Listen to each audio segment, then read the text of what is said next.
various hospitals for tests and scans, but they all told her she was fine and that their machines couldn't detect anything wrong with her. However, her health kept deteriorating rapidly. Because Grace was a dedicated Christian, she would often pray about her sickness. She would come to the altar in Uzo's church, go on her knees and pray to God to help her, to heal her and see through her. But all her prayers went unanswered. Grace did everything humanly possible within her power to save herself, but all her efforts were useless. She took all the drugs that she was given just to get better, but they were pointless. As the days went by, Grace became very frustrated and depressed. She had given up on life because she was unable to find a solution to her ailments. One day, she lay down on her bed in defeat, with tears rolling down from the corners of her eyes because of her unknown predicament, crying to God, talking to Him from the depth of her heart, and asking why He chose to forsake her in pain and sorrow. She said, "Father Lord, I've been faithful to you all my life. I've spent the better part of my life serving you, dedicating my life and all that I have to you. Is this how you want my end to be? Do you want me to die without being aware of the cause of my situation? Why don't you want to answer my prayers? Why are you ignoring me? Why are you silent? If this is your will, if this is how you choose to end me, then let your will be done." While she was crying to God, she dozed off in a deep sleep and had a very strange dream. In her dream, she found herself in a very white room. Inside that room, she met a man.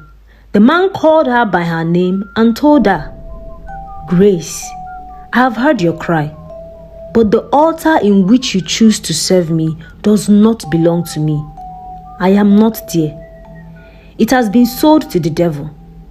You are not serving me, and you are not praying to me in that altar. You've been praying to the devil. If you wish to be healed, if you want me to hear you, you have to stop worshiping at that altar where I can't hear you. Stop worshiping the devil." Grace was shocked. She wanted to ask the man some questions, but he suddenly vanished and Grace woke up sweating seriously. The dream she had was very strange, and she woke up feeling confused. She recalled the words of the man and what he said about the altar, and it only got her more confused. But Pastor Uzo is praying in the name of the Lord. He's casting out demons and healing the sick.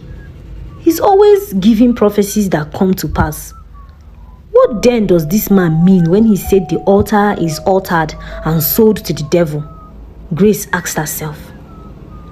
She decided to stay away from the church for some days. She started fasting and praying fervently at home, begging God to heal her, begging God to forgive her if she had offended Him.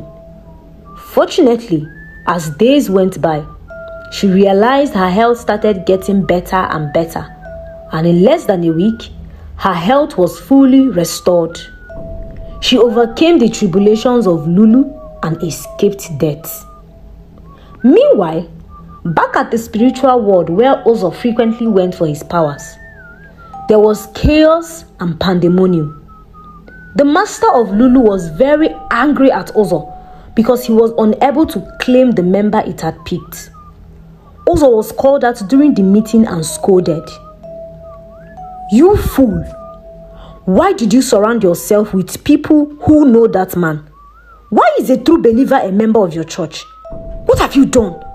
I told you that you don't need to surround yourself with people who are strong in faith. You need to avoid them." Uzo became very afraid. This would be the first time he saw the man provoked and angry since he joined the coven. He tried to speak in his defense. He didn't know the man that the Great One was talking about, but with wisdom he understood that he meant Jesus Christ, because his name was not allowed to be mentioned in the coven. "I'm sorry, Great One. I had no idea she was a true believer. I felt her prayers were merely for show-off. I didn't know she was a true believer." The master screamed at him to shut up. "Since you foolishly allowed a member who is more powerful than the coven into your church, you will have to pay a price for your foolishness and negligence. Lulu wants to make another sacrifice to make up for your mistake. Now you have to choose in between your life or that of your wife." Uzo was heartbroken. He deeply loved Ifeoma, and over time he had grown to love her even stronger. Ifeoma was also pregnant with their first child, and the pregnancy was 4 months gone already. But Uzo didn't have a choice. To save his own skin, he decided to sacrifice his wife instead. "Take my wife," Uzo said with a painful voice. Master Lulu laughed hysterically at Uzo's decision and told him to go back to his seat in the coven. After the meeting, Ifeoma was inflicted with a very deadly sickness despite the fact that she was pregnant. Her health started to deteriorate and she started losing weight. Each time she went to the hospital for checkup, the doctors would tell her that she was fine and that the cause of her health issue might be her pregnancy hormones. "Don't worry, you are perfectly alright. It's probably because it is your first pregnancy and your body is getting used to it," the doctors would tell her. Ifeoma had no idea that her husband was not a genuine man of God. She felt she was serving a true God, but unknown to her that Uzo was a member of the Lulu kingdom. One day, the wife started praying about her condition. She refused to believe her condition was normal, just like the doctor said. Every night, she would have strange nightmares. She would see snakes chasing her in the dream. Most times, she would see some wild animals running after her, trying to eat her up, and this only convinced her that her condition wasn't normal. Uzo knew that Ifeoma was on her path to death because he had already sacrificed her to save his own skin, so he didn't pay much attention to her predicament. Whenever she told her husband Uzo about the dreams she experienced, Uzo would debunk her fears and tell her that it is nothing. However, she refused to believe that her condition was normal and continued to pray fervently. Yet, there were no changes and her health continued to deteriorate. People in the church started to notice that Ifeoma had changed in her weight and appearance, but they all assumed that it was because of her first pregnancy. As time went on, she became bedridden and could no longer do the things she used to do. Yet she kept fasting and praying to God for help. One fateful night, Uzo was invited to another church as a guest minister, and Ifeoma was at home alone.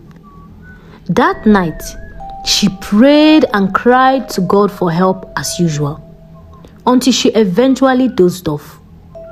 When she dozed off, she had a dream. In her dream, she saw her husband with a very long sword, walking towards her with the intention to stab her. She was shocked at first, but when she saw his face and realized that he was after her life, she started running away. Uzo started chasing her in the dream. She kept running for her dear life until she woke up. When she woke up, she was shocked at what she experienced in the dream. She had a lot of questions which confused her. It felt very suspicious, and she recalled the fact that her husband doesn't like to pray with her. He often preferred to pray alone, unlike other pastors that she knew who often prayed with their families. After thinking for a while, Ifeoma decided to leave the house for some time. She packed some of her things and went back to her family house. Her family house was located in another state, so she was no longer able to come to Uzo's church. Back at her state, She started attending her family church, and together with her family pastor, they fasted and prayed for God to heal her and make her better. Within the space of a week, Ifeoma's health improved, and with time, she regained her full health once again. It was then that the realization struck her that her husband wasn't a genuine pastor. The dream she had was enough proof that Uzo belonged to a dark spiritual kingdom. When Uzo returned from the place he went to minister, he was surprised when he didn't see his wife at home. He called her on the phone and she told him that she would be staying with her mother for some time. Uzo didn't think much about it. He said to himself, "It's better you die at your family house and not my house. That way, no one would suspect me." However, at the end of the month, during the meeting in the spiritual world, Lulu was very furious with Uzo. "You stupid fellow. For the past 2 months, we haven't been able to get any sacrifice from you. What is happening?" Uzo was surprised and also puzzled. He didn't know what to say or what to do. He tried to defend himself. He told the master, "I don't know what is happening. You asked me to sacrifice my wife and I accepted. She fell terribly ill and I was expecting her to die. I don't know what happened," Uzo said. The master became very angry and furious. He told Uzo that there was nothing else that could be done. Lulu was very angry with him. He said to Uzo, "Since we are unable to get anyone from you, then we have to claim your life. That is the price you have to pay for your negligence. You were warned not to surround yourself with people who know that man, yet you were stubborn. You only have 7 months to live." Uzo broke down in tears. He knelt down before the master and begged for mercy. "Please, spare me. You can take someone from the church. You can take a dozen, but please don't take my life." The master ignored him and sent him back to his seat. Uzo couldn't believe his ears. He became very scared because he didn't want to die. When he woke up the next morning, he started preparing to go to church. He was looking at himself in the mirror when suddenly he was struck with paralysis and he fell to the floor. Half of his body was paralyzed and he couldn't move or do anything. His workers quickly entered his room when they heard him scream and saw him lying on the floor. They helped him onto the bed, but Uzo was unable to do anything. He couldn't talk or move his limbs. All he could do was blink his eyes. The church became worried about Uzo. They started telling him to pray for himself so God would heal him, since he had the power to heal other people. But Uzo couldn't move. He could only hear what they were saying. Since Uzo was incapacitated, his members started leaving his church one by one in search of other churches where miracles were performed. In the space of 1 month, Uzo's church became an empty hall, and all his members vanished, including his workers. Uzo waited for his death, but death refused to come. The master had previously told him that he wouldn't die so easily, that he would suffer just as much as he enjoyed the wealth from Lulu. Everyone deserted Uzo. Fortunately, his father heard of Uzo's condition through the news and quickly came to pay him a visit. His father was a genuine man of God who truly loved and worshipped God, so he carried Uzo from the city back to the village. When he got back to the village, he placed his son on the bed and started praying for him. Since he was a good and serious man of God, he had a revelation where he discovered that Uzo got involved with the devil and he was paying for his sins and evil doings. His father was heartbroken that Uzo had swayed from his teachings. He went into prayers once again and pleaded with God to forgive his son Uzo and give him another chance. After praying that night, Uzo's father lay down on the couch in the sitting room where he fell asleep. He had a dream, and in his dream, a very old man in white walked up to him as he was walking along a lonely road.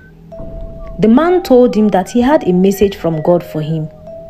He said to him, "God told me to tell you that he would save Uzzah and take away his paralysis. However, Uzzah has to confess his sins to the world if he wants to remain healed and saved. Ask him to confess.